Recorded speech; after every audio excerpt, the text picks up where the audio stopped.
রান্না হলো একটা আর্ট বা একটা শিল্প। এক একজনের রান্নার ধরন এক এক রকম।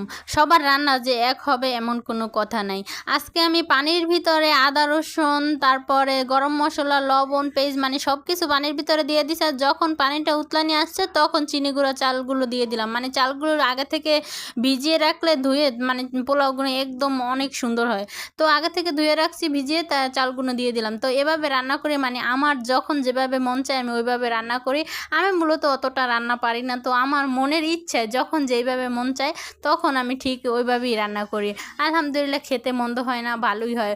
সব ধরনের রান্নাই ট্রাই করতে হয়, সব মিলে রান্না করে খেয়ে দেখতে হয় যে কোন রকম রান্না করলে কীরকম স্বাদ।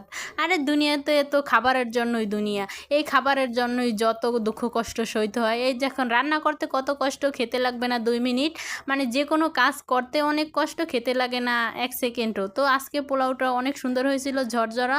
তো দেশের চাল তো চিনি গুঁড়া চাউলের পোলাও খেতে একদম মন্দ হয় নাই, বা আমি যেরকম রান্না করি আমার কাছে মাশাল্লাহ আমার ফ্যামিলির সবাই অনেক পছন্দ করে। তো আজকের ভিডিওটি আমি এখানেই শেষ করব। ভিডিওটি ভালো লাগলে অবশ্যই শেয়ার করে